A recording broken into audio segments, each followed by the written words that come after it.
At family dinner, my sister declared, "Mom and Dad said, you never contribute anything to this family." Everyone applauded. I smiled and said, "Perfect." Then the $8,000 I've been paying for their mortgage every month stops today. Dad choked on his drink, and Mom turned pale. The roast chicken sat in the center of the table, golden and perfect, just like everything else my mother prepared for these monthly gatherings. I watched the steam rise from the mashed potatoes while my sister Lauren cleared her throat for what I knew would be another performance. "So, as I was saying," Lauren continued, her voice carrying that particular tone she reserved for moments when she wanted everyone's attention. "The renovation on our guest bathroom is finally complete. Marble countertops, heated floors, the works. Derek spared no expense." Her husband, Derek, nodded smugly from beside her, his arm draped possessively across the back of her chair. My nephew Tyler, all of 8 years old, was playing with his food while my parents sat at opposite ends of the table like monarchs surveying their kingdom. "That sounds lovely, sweetheart," Mom said, beaming at Lauren with a kind of pride that used to make my stomach turn. Now it just made me tired. I kept my eyes on my plate, cutting my chicken into smaller and smaller pieces. This was my strategy for these dinners. Stay quiet, stay invisible, get through it, go home. "Must be nice having Derek's income," Aunt Patricia chimed in from across the table. She was Mom's sister, and she never missed these dinners, probably because the food was free and the drama was entertaining. "A senior partner at 35. That's impressive." 36, Derek corrected, though nobody had asked. "Just had a birthday last month." "Which reminds me," Lauren said, and I felt something shift in the air. The hairs on the back of my neck stood up. "We've been talking, and we think it's time we address something as a family." Here we go, I thought. I set down my fork. Lauren reached over and squeezed Mom's hand. "It's been bothering Mom and Dad for a while now, and honestly, it bothers Derek and me too. We just think someone needs to say it." My father, who had been quietly eating until this point, suddenly looked very interested in his wineglass. Mom's expression transformed into something softer, more sympathetic, which was somehow worse than her usual critical stare. "Say what?" I heard myself ask, even though I knew I shouldn't engage. Lauren took a deep breath like she was preparing to deliver difficult news. "Shirley, you're 32 years old. You've been working at the same mid-level marketing job for 5 years. You're still renting that tiny apartment downtown. You drive a car that's nearly a decade old." "My car runs fine," I said quietly. "That's not the point," Lauren's voice took on an edge. "The point is you're not moving forward. You're not contributing. You're just existing." Derek nodded sagely, as if Lauren had just quoted philosophy instead of spouting nonsense. Tyler asked if he could be excused, and Lauren told him to sit still. "I have a good job," I said, hearing the defensive note in my voice and hating it. "I pay my bills. I'm doing fine." "Are you, though?" This came from Aunt Patricia, who apparently felt entitled to weigh in on my life. When Lauren and Derek bought their house, they invited the whole family to a housewarming party. When they had Tyler, there was a beautiful nursery ready. They contribute, they build, they achieve. My hands were shaking under the table. I pressed them against my thighs. "Honey," Mom said, and her tone was so condescending I almost laughed. "We love you. We do. But Lauren has a point. You've never really contributed much to this family. You keep to yourself. You barely visit. And when you do come around, you don't bring anything to the table. Literally or figuratively?" I asked, my voice sharper than intended. "Because I brought wine tonight, and last month I brought dessert, and the month before." "That's not what your mother means," Dad interrupted. He finally sat down his wineglass and looked at me directly.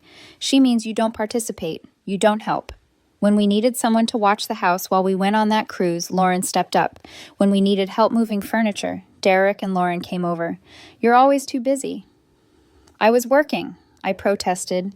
I couldn't take time off on such short notice. "There's always an excuse with you," Lauren said, and now she was standing up, really getting into her moment. "Do you know how many times I've covered for you? How many times I've had to explain to people why my sister can't be bothered to show up for family events?" "What events?" "I'm here every month for these dinners. Tyler's birthday party last year. You left after an hour. I had food poisoning." "Did you, though?" Lauren's eyebrows rose dramatically. Or were you just uncomfortable because everyone there was successful and you felt out of place? The table had gone silent. Even Tyler had stopped fidgeting. Everyone was staring at me, waiting to see how I would respond to this ambush. I don't know what you want me to say, I managed. Lauren sat back down, folding her hands on the table like a CEO leading a board meeting. I want you to acknowledge that you've been a disappointment, that you've let this family down, that while the rest of us have been building lives and contributing to something bigger than ourselves, you've been coasting along, taking up space. Lauren, I said, my voice barely above a whisper. That's cruel. It's honest, she shot back. Someone needed to say it. Mom and Dad have been too nice, too patient with you. But I'm done watching you drift through life while they worry about you constantly. I looked at my parents. Dad was studying his plate again. Mom was dabbing at her eyes with her napkin like this whole thing was making her emotional instead of being something she'd clearly orchestrated. Is this true? I asked them. You told Lauren you feel this way about me? We're concerned, honey? Mom said, we just want better for you. Better? I repeated. The word tasted bitter. Look, Derek chimed in, because apparently he felt his input was needed. I'm going to be blunt here. At your age, Lauren and I already had our house, our son, our careers on track. We had something to show for our efforts. What do you have? The question hung in the air like smoke. What did I have? I had exhaustion. I had anxiety. I had years of watching my sister get praised for everything, while I got criticized for not being enough. I had a relationship with my parents that felt more obligatory than loving. I had monthly dinners where I felt like a ghost at my own family's table. And I had something else, something none of them knew about. You're right, I said suddenly, and everyone looked surprised. You're absolutely right. I don't contribute anything to this family. Lauren leaned back in her chair, satisfied. I'm glad you can finally admit it. Mom? Dad? I continued, looking directly at them. Lauren's correct. I haven't contributed anything meaningful. I haven't helped with your house or your renovations. I haven't been there for the big moments. Well, Mom said carefully, we appreciate you acknowledging that. So, it's settled then, Lauren said, actually smiling now. Maybe this can be a turning point for you, Shirley. Maybe you can finally start making something of yourself. Around the table I saw nods. Aunt Patricia looked pleased with how this intervention had gone. Derek had that smug expression people get when they think they've helped someone see the light. Tyler was confused but quiet. I stood up. Every pair of eyes followed me. Since we're all in agreement that I contribute nothing, I said, keeping my voice steady and calm, then I suppose there's no reason for me to continue with the payments. Dad's fork clattered against his plate. What payments? I smiled. It felt strange on my face. Unfamiliar. The $8,000 I've been transferring to your account every single month for the past 3 years. The money that's been covering your mortgage. The color drained from Mom's face so quickly I thought she might faint. Dad started coughing, choking on the wine he just sipped. Lauren's expression transformed from smug satisfaction to complete confusion. What are you talking about? Lauren demanded. I pulled out my phone, opened my banking app, and turned it around so everyone could see the screen. Transaction after transaction every month. $8,000 sent to an account under my parents' names. 3 years ago, I explained my voice calm. Dad came to me privately. He told me they were in trouble. The business had some bad quarters. They'd refinanced the house twice and couldn't keep up with payments. They were going to lose it. Dad's face had gone from pale to red. Mom was gripping the edge of the table. He asked me not to tell anyone because Mom was embarrassed. Said it would crush her if Lauren found out they weren't as financially stable as everyone thought. So I've been paying their mortgage every month for 36 months. That's $288,000 if anyone's counting. Lauren turned to our parents. Is this true? Mom opened her mouth, but nothing came out. Dad stood up abruptly, his chair scraping against the floor. Shirley, he said, his voice rough, this isn't the time. No, Dad, this is exactly the time. I looked around the table. Everyone here just spent the last 20 minutes telling me what a disappointment I am, how I don't contribute, how I'm just taking up space in this family. So I'm agreeing with you. Starting tomorrow, those payments stop. You can't do that. Mom finally found her voice. We had an arrangement. An arrangement? I let out a laugh that didn't sound like me at all. An arrangement you told me to keep secret so Lauren wouldn't know. An arrangement where I've been paying your bills while you let everyone think I'm a failure. Derek was doing math in his head. I could see it. His eyes had widened as he realized just how much money we were talking about. Wait, Lawrence said slowly. You're saying you've had enough money to pay their mortgage all this time? Where did you get that kind of money? My mid-level marketing job, I said, letting the words land. The one you all just spent dinner mocking. I'm a senior strategist. I make $180,000 a year. I could afford a house like yours, Derek, but I chose to keep renting my tiny apartment so I could help our parents keep theirs. The silence was absolute. But you said Lauren started. I never said anything about what I make, I corrected her. You all just assumed. You saw my old car in my small apartment and decided I must be struggling. Nobody ever asked. Not once in 3 years did anyone at this table ask me how I was really doing. Aunt Patricia had the decency to look uncomfortable. Tyler asked his mom what was happening, and she shushed him. Shirley, please, Dad said, and his voice cracked. Can we discuss this privately? Why? So you can convince me to keep funding your lifestyle while everyone thinks I'm the family disappointment. So Mom can keep crying about how worried she is about me while I'm literally keeping a roof over her head. That's not fair, Mom said, tears streaming down her face now. We never asked you to pay that much. You offered. You're right.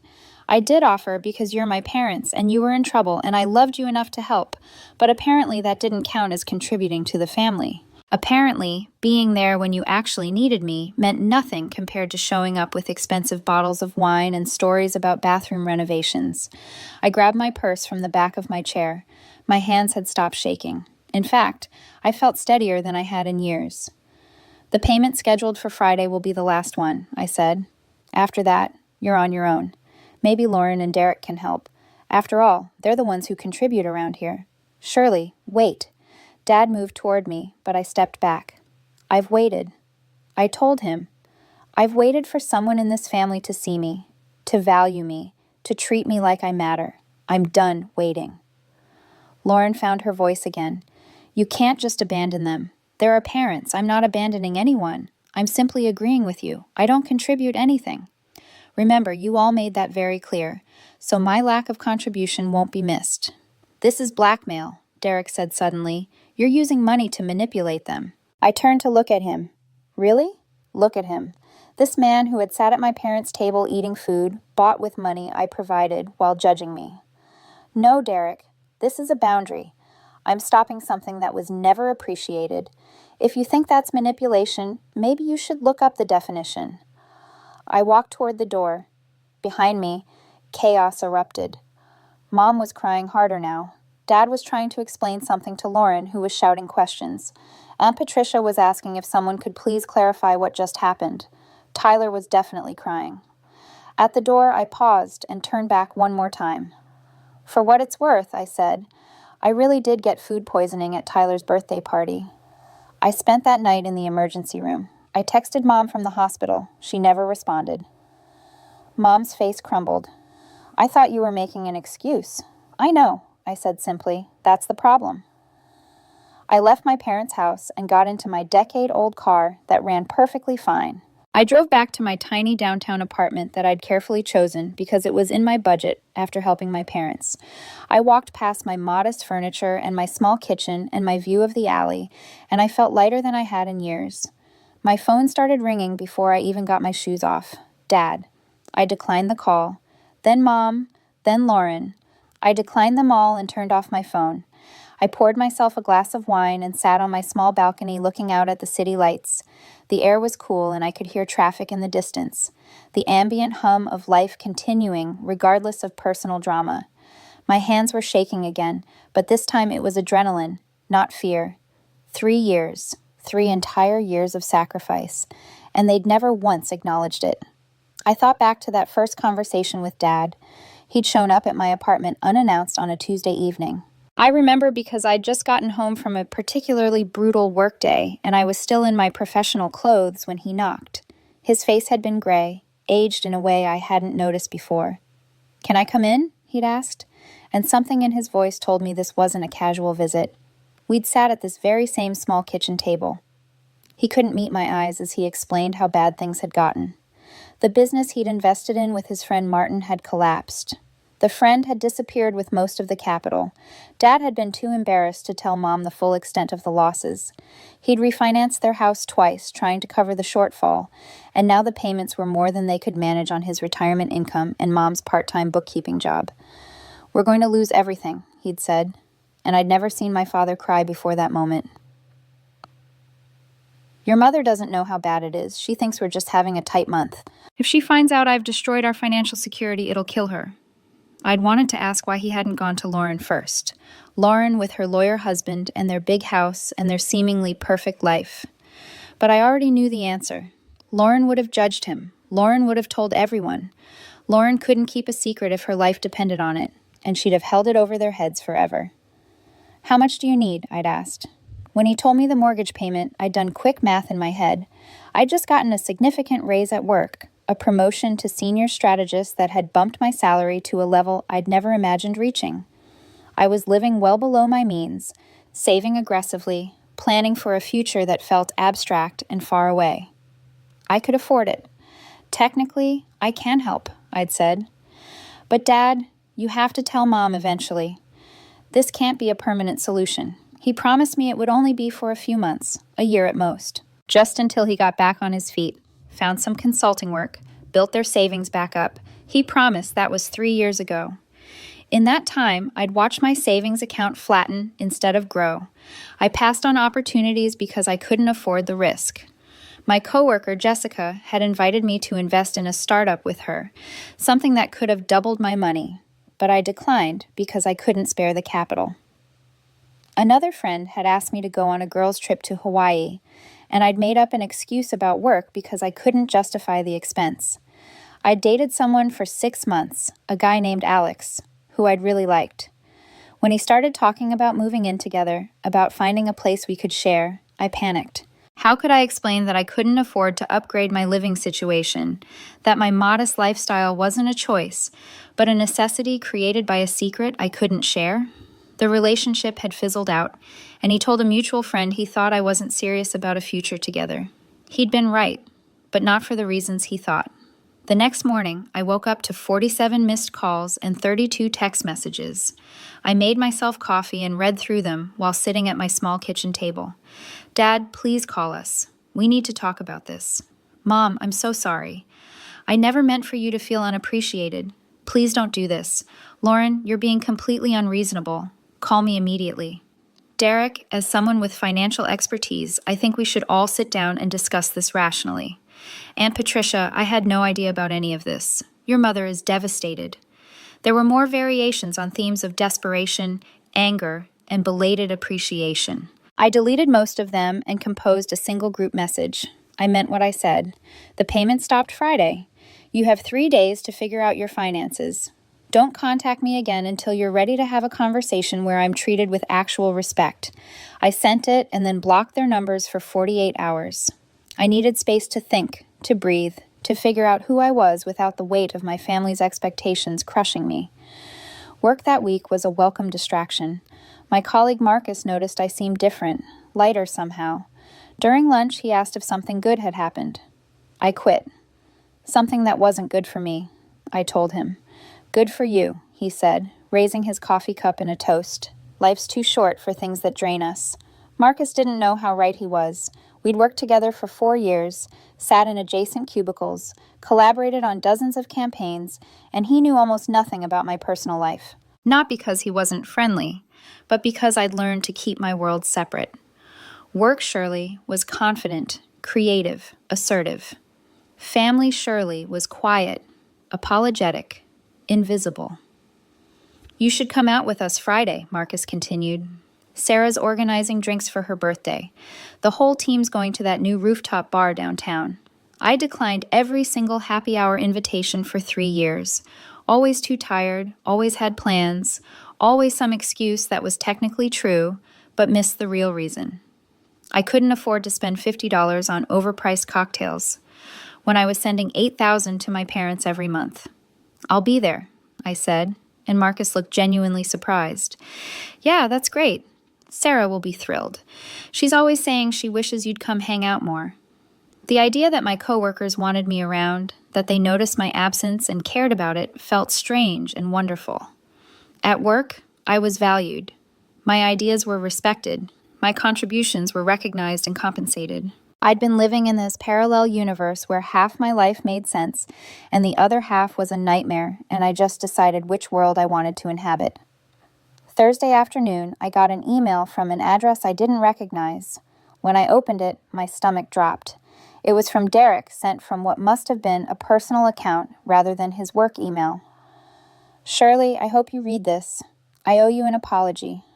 At dinner, I participated in something cruel, and I did it without knowing the full story. Lauren told me everything after you left. I'm ashamed of how I behaved. You've been supporting your parents while I sat there in their home eating food purchased with your money, judging you for not measuring up to some arbitrary standard of success. I was wrong. I'm going to encourage Lauren to reach out to you, but I wanted you to hear directly from me. I'm sorry. If you're willing to talk, I'd like to buy you coffee and apologize in person. No pressure. I understand if you'd rather not, Derek. I read it 3 times. It was measured, genuine, free of the pompous tone Derek usually carried. I didn't respond immediately. Instead, I saved it to a folder and went back to work. That evening, my doorbell rang. I looked through the peephole and saw Patricia standing in the hallway holding a casserole dish. Patricia, I said, opening the door, but not inviting her in. I brought you lasagna, she said, holding up the dish like a peace offering. Your mother's recipe. That's kind, but I'm fine. Can I come in just for a minute? Against my better judgment, I stepped aside. She walked into my apartment and looked around with obvious surprise. This is nice, she said. Cozy. I always pictured it as more cramped. Everyone did, I said flatly. That was kind of the point of what happened at dinner. She set the casserole on my kitchen counter and turned to face me. I feel terrible about what happened. I had no idea about the money, about what you've been doing for your parents. Would it have changed anything? Would you have spoken up when Lauren was tearing me apart? Aunt Patricia had the grace to look ashamed. Probably not. I'm embarrassed to admit that. I've always seen Lauren as the successful one, the one who had it all figured out. And you were so quiet, so private. I made assumptions. Everyone did. Your mother is devastated. She's been crying for days. Your father barely speaks. They know they've lost your trust, and they don't know how to fix it. Maybe they can't fix it, I said. Maybe some things once broken stay broken. You don't mean that. I might. I haven't decided yet. I crossed my arms. Why are you really here? Did my parents send you? She sighed. Your mother asked me to check on you, to make sure you're okay, to see if there's any chance you'll reconsider about the mortgage payments. There it is. I felt anger rising in my chest. Even now, even after everything, it's still about the money. Not about how they treated me, not about rebuilding a relationship, but about whether I'll keep paying their bills. That's not fair. Your mother is genuinely worried about you. She should have been worried about me 3 years ago. She should have been worried every time Lauren made a snide comment about my life. She should have been worried when I spent Christmas alone because I was too busy to come to their party. But she wasn't. She was worried about her house and her reputation and making sure Lauren stayed happy. Aunt Patricia was quiet for a long moment. Then she said, You're right. Everything you're saying is right. I'm not here to defend them. I'm here because I love my sister, and I love you, and I hate seeing this family fall apart. It was already falling apart, I told her. I was just the only one holding it together, and nobody noticed. On Friday morning, I logged into my banking app and canceled the recurring transfer. My finger hovered over the confirm button for only a second before I pressed it. Done. My phone immediately started buzzing, a text from Dad. Please don't do this. We can talk. We can fix this. Another from Mom. Shirley, please, I'm begging you. We need that payment. I turned my phone face down and got ready for work. In the mirror, I looked the same as always, but I felt fundamentally different, like I'd been carrying a backpack full of rocks for years and had finally set it down. At the office, I threw myself into a presentation I was developing for a major client. The campaign was ambitious, creative, exactly the kind of work that had earned me my promotion and my salary. My boss, Stephanie, Stop by my desk around 11. The mock-ups look great, she said. Client's going to love them. You have a real gift for this, Shirley. Thanks, I said, and actually meant it. You seem energized lately, more engaged. Whatever you're doing, keep it up. If only she knew that what I was doing was blowing up my family relationships and canceling six-figure financial commitments. But she was right. I did feel energized. Around 2 o'clock in the afternoon, my phone rang from an unfamiliar number. I almost declined it, but something made me answer. Surely, it was Mom calling from what must have been a neighbor's phone. The payment didn't go through. Please, we need to talk about this. Mom, I told you the payments are done. You have until next week to figure out your mortgage. But we can't figure it out in a week. We need more time. You've had 3 years, I said calmly. That's more time than most people get. I have to go. I'm at work. I hung up before she could respond and immediately blocked that number too. That evening, I went to Sarah's birthday drinks. The rooftop bar was sleek and modern, with a view of the city skyline that took my breath away. My co-workers were already there, laughing and talking, and when I walked in, Sarah actually squealed. Shirley, you came. I'm so glad you're here. She hugged me, and I realized this was the first genuine, uncomplicated affection I'd received in months. No judgment, no expectations, just happiness that I'd shown up. Marcus bought me a drink. Sarah introduced me to people from other departments I'd only known by email. We talked about work and movies and restaurants and absolutely nothing related to family or money or disappointment. It was normal, easy, fun. Around 9, I stepped out onto the balcony for some air. The city stretched out below, millions of lights, millions of lives being lived. Somewhere out there, my parents were probably panicking about their mortgage. Lauren was probably crafting some strategy to fix everything. But here, in this moment, I was just Shirley.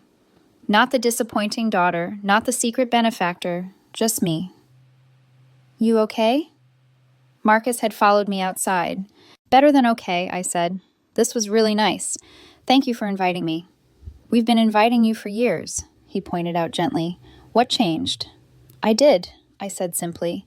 I stopped living my life according to other people's expectations. Good, he said. For what it's worth, you seem happier. When I got home that night, there were 17 missed calls. I listened to none of the voicemails. Instead, I ordered takeout from my favorite Thai place, the one I'd stopped ordering from because it was too expensive.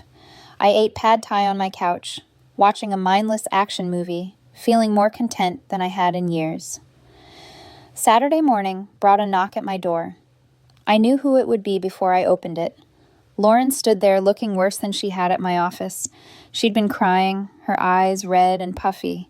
Can we please talk? She asked. I let her in. We sat on opposite ends of my couch, the space between us vast. Mom and Dad are going to lose the house, she said without preamble. I know. Doesn't that bother you? Of course it bothers me, I said. I'm not a monster, Lauren, but it bothers me more that they let you humiliate me while I was keeping them afloat. I didn't know. You didn't care to know. There's a difference. You never asked about my life, my job, my finances. You just assumed I was failing and treated me accordingly. Lauren was quiet for a moment. Then she said, Derek and I had a huge fight last night about money, about our lifestyle, about priorities. He told me we're living paycheck to paycheck despite his salary.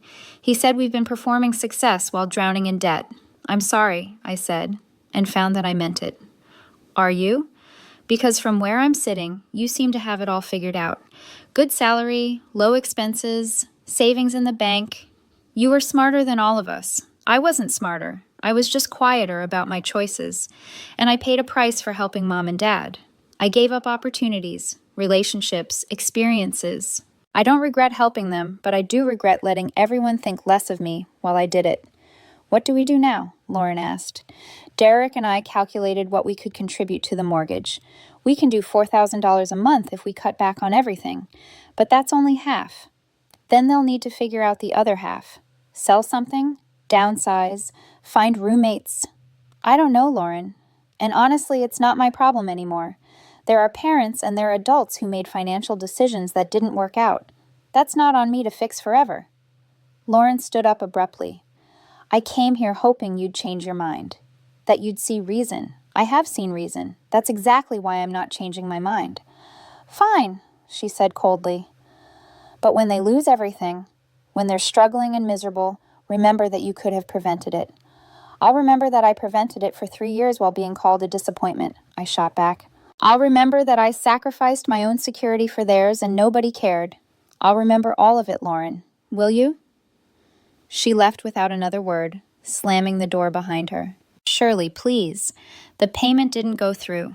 I know, Mom, I canceled it. But the mortgage is due. If we don't pay by next week, we'll start accruing late fees. Then I suggest you figure it out. Sell something, cut expenses, ask Lauren and Derek for help. Those are the same options you would have had 3 years ago if I hadn't stepped in. You said you'd give us until Friday. Today is Friday, Mom, and I gave you 3 years of Fridays. That's 156 payments I made while being told I contributed nothing. She was crying. We never said you contributed nothing. You stood there and watched Lauren say it. You nodded along when everyone agreed. You let them tear me apart at your dinner table, a dinner table I've been paying for. We didn't know you were paying for everything. You knew, I said quietly. You knew I was paying your mortgage. You chose not to connect those dots because it was easier to let everyone think poorly of me than to admit you needed help. That's on you, not me. There was silence on the other end, broken only by her soft crying. I have to go, I said. I have a meeting. When can we talk? Really talk? When you're ready to see me as I actually am, not as the disappointment you've convinced everyone I am. I hung up before she could respond. The following Monday, Lauren showed up at my office. Security called up to ask if I wanted to see her. I was tempted to say no, but curiosity got the better of me. She looked terrible. Her hair wasn't perfectly styled, her makeup was minimal, and she was wearing jeans instead of her usual designer outfits. Can we talk? She asked. I led her to a conference room. We sat across from each other at the large table, the space between us feeling symbolic. I'm sorry, she said immediately. I'm so sorry, Shirley. I had no idea about the money, about any of it. Would it have mattered? I asked. If you'd known I made good money, would you have treated me differently? Or would you have found some other reason to put me down? She flinched. That's not fair, isn't it? You spent years making me feel small, Lauren. The money just gave you an easy target. I was jealous, she said suddenly. And I was so surprised, I just stared at her. You always seem so free. No mortgage stress, no keeping up appearances, no pressure. You just lived your life quietly while I was constantly performing. So you decided to make me miserable because you were jealous. I didn't decide anything. It just happened, and then it became a pattern. Mocked Shirley for her small apartment, her old car, her simple life. It made me feel better about the fact that Derek and I are drowning in debt trying to maintain an image. You're in debt? She laughed bitterly. The guest bathroom renovation? Financed. The trip to Europe last summer? Credit cards. We make good money, but we spend more trying to look successful. It's exhausting. I didn't know what to say to that. The point is, Lauren continued, I was wrong. I was so wrong, and I'm sorry. What I said at dinner was cruel and unfair. I was performing again, trying to deflect attention from my own problems by making yours seem bigger. And Mom and Dad went along with it. They're embarrassed, humiliated. Dad came to me yesterday and explained everything. How he came to you 3 years ago, how you've been paying their mortgage this whole time, how they asked you to keep it quiet. So now you know, I said. Does it change anything? It changes everything, Lauren said earnestly. Shirley, you've been supporting our parents while I've been criticizing you for not helping enough. I feel like a monster. You should, I said bluntly. You ambushed me at dinner. You turned everyone against me. You made me feel worthless in front of the whole family. I know. Tears were streaming down her face now. I know, and I can't take it back, but I can try to make it right. Derek and I talked, really talked. We're going to help with the mortgage. We can't afford the whole thing, but we can cover half if you'd be willing to cover the other half. I shook my head. No. Shirley, please. No, I repeated firmly. I'm done with that arrangement. If you want to help Mom and Dad, that's between you and them, but I'm out. They're going to lose the house. Maybe they should, I said. Lauren looked shocked. Maybe they need to downsize. Maybe they've been living beyond their means for too long. Maybe losing the house would force them to make real changes instead of just accepting money from me while pretending everything is fine. You don't mean that. I do, Lauren. They let me be the family scapegoat for 3 years while I was literally keeping them afloat. They never defended me. They never acknowledged what I was doing. They joined in when you called me a disappointment. Why should I keep protecting them from the consequences of their own choices? Lauren sat back in her chair, deflated. So that's it? You're just done with all of us? I'm done being treated like I don't matter. If any of you want a relationship with me, it starts with respect. Real respect. Not just appreciation for my bank account.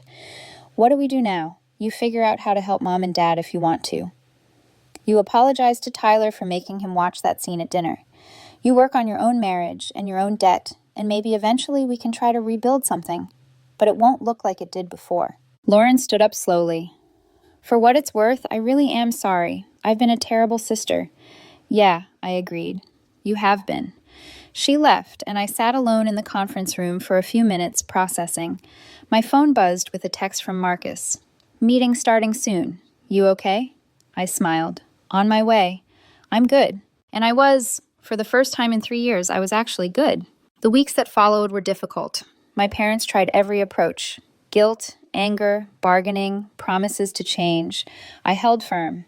I showed up to a family therapy session they arranged, but only after they agreed to certain ground rules: honesty, accountability, no manipulation. In that session, Dad finally admitted he'd been in financial trouble for 5 years, not 3. He'd made bad investments, tried to hide the losses from Mom, and dug himself deeper trying to fix things. When I offered to help, it had felt like a lifeline, but also like a shameful secret. Mom admitted she'd known I was struggling emotionally at those family dinners, but had never said anything because she didn't want to rock the boat with Lauren. She'd taken the path of least resistance, which meant sacrificing me to keep Lauren happy. Lauren attended too, with Derek. They admitted they'd been using their lifestyle to measure their worth, and seeing me live simply had threatened that narrative. Tearing me down had been easier than examining their own choices. It was painful and messy and necessary. I didn't forgive them immediately. Forgiveness, I learned, isn't a single moment, but a process. Some days I was angry. Some days I was sad. Some days I felt nothing at all. My parents did lose the house eventually. They couldn't make the payments even with Lauren and Derek helping. They moved into a much smaller condo, and honestly, they seemed happier, less stressed about maintaining appearances, more focused on what actually mattered. Lauren and Derek started going to financial counseling. They sold the house with the expensive guest bathroom and bought something more modest. Their marriage improved once they stopped competing with everyone around them. As for me, I kept my small apartment for another year before buying a place of my own. Not a mansion or a showpiece, but a cozy 2-bedroom with a great view and a mortgage I could easily afford. I adopted a dog. I started dating someone who thought my old car was charming, my job impressive, and my boundaries healthy. I went to family dinners again eventually, but they were smaller affairs at my parents' condo. Tyler was older now, and he apologized to me one day for not saying anything at that dinner years ago. I told him he was 8, and it wasn't his responsibility. He hugged me, and it felt like something healing. Lauren and I rebuilt our relationship slowly. We'd never be best friends, but we became actual sisters. She stopped performing, and I stopped hiding. We learned to be honest with each other, even when it was uncomfortable. The day she called to tell me she was pregnant with her second child, she said something I'll never forget. I want this baby to grow up knowing their Aunt Shirley, the real you, not the version I made up to make myself feel better. I'd like that, I told her. Mom framed a photo from that therapy session and hung it in their new place. In it, none of us are smiling perfectly for the camera. We look exhausted and raw and real. Under it, she wrote, "The day we started over." Sometimes I look at my banking app and see the money accumulating that used to go to my parents. I think about the 3 years of payments, the $288,000 I gave without recognition. Part of me mourns that money and what I could have done with it. But mostly I feel proud. Not because I gave the money, but because I knew when to stop. Because I recognized my worth even when nobody else did. Because I chose myself when it mattered most. That dinner where Lauren declared, "I contributed nothing and everyone applauded," was the worst night of my life, but it was also the catalyst for everything that came after.